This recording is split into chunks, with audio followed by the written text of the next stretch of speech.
रानी चटर्जी ने प्रोड्यूसर से बोला कि इतना गंदा हीरो कहाँ से लेके आ गए। आज आप लोग के प्यार से वही रानी चटर्जी खेसारी से काम करने के लिए कहते हैं कि अच्छा है कोई सिनेमा किया जाए। जो उन्होंने एक स्टेज पे कहा है वो झूठ है। कभी एक बार मैंने कॉल किया है खेसारी जी को कि खेसारी जी मुझे आपके साथ फिल्म करनी है, मैं बोल ही नहीं सकती। खेसारी क्या, निरहुआ हो, रवि किशन हो या पवन सिंह हो, नो किसी को नहीं बोला है कभी, क्योंकि मेरा जोन ही नहीं था उनके साथ फिल्म करना। मैं अपनी सोलो फिल्में करती थी। बट ये तो तय है कि अगर मैंने ऑब्जेक्शन लिया होता तो खेसारी जी नागिन में कभी कास्ट नहीं हो पाते मेरे साथ। तो प्रोड्यूसर ने कहा कि खेसारी तो बोलता है कि रानी चटर्जी तो बुढ़िया लगती है। तो इस रिप्लाई पर मैंने कहा था कि वो भी अपनी एक बार शक्ल देख लें। और खेसारी जी के ये शब्द थे, रात भर मैं सो नहीं पाया हूँ कि सवेरे रानी चटर्जी और मोनालिसा के साथ शूटिंग करनी है। एक सवाल रहेगा आपसे ही जुड़ी है।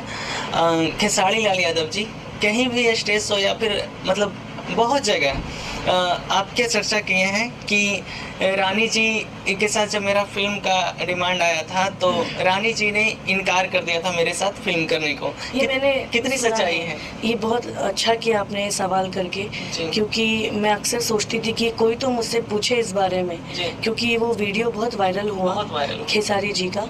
और कहीं उनके जो फैंस हैं उन लोगों ने मुझे बहुत टारगेट किया उसके लिए। अच्छा। जी बहुत टारगेट किया, बहुत रील बने, बहुत वीडियोस बने। और मैं सीधे सोचती, मैं मुस्कुराती कि ओके। और मैंने खेसारी जी से बात भी की इस बारे में कि आपने ऐसा क्यों बोला।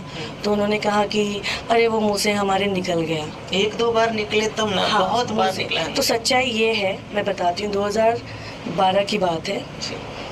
नागिन फिल्म बन रही थी। मैं खेसारी जी को ना एज अ सिंगर जानती थी और एज एन एक्टर तो उनकी वो शुरुआत ही थी, कोई फिल्म आई थी। और एज अ सिंगर भी मैं उनको बहुत नहीं जानती थी। तो नागिन फिल्म राजकुमार पांडे जी बना रहे थे 2012 और जून में वो शूट होनी थी। तो तैयारी चल रही थी उसकी, और चूँकि नागिन टाइटल है तो समझ सकते हैं कि मेरा ही रोल होगा उसमें हीरो का रोल बहुत कम था। तो राज जी ने कहा कि राजकुमार सर ने कि किसको हीरो रखा जाए, सोच रहा हूँ कोई नया ही हीरो हो क्योंकि रोल भी बहुत कम है। मैंने कहा सर आपको जो बेटर लगे आप रखिए। फिर उन्होंने बात की, बंगाल के एक एक्टर हैं जीत, आप लोग अगर बंगाली फिल्में देखते होंगे तो जीत बहुत बड़े स्टार हैं वहाँ के।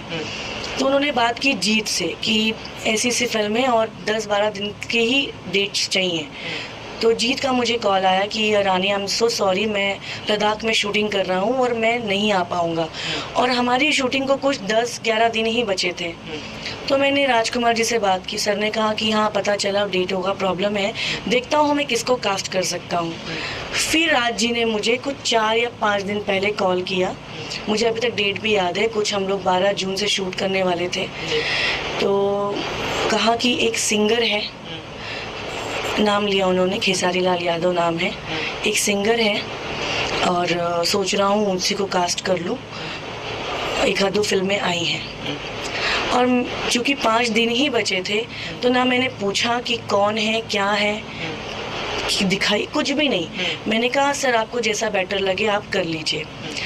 एक बात तो तय है जो आज मैं बोलना चाहती हूँ कि अगर मैंने ये बोल दिया होता राजकुमार पांडे जी से कि किसी नए लड़के को मत लीजिए, जो काम कर रहे हैं उन्हीं में से किसी को लीजिए, वो कभी किसी नए लड़के को मेरे साथ कास्ट नहीं करते।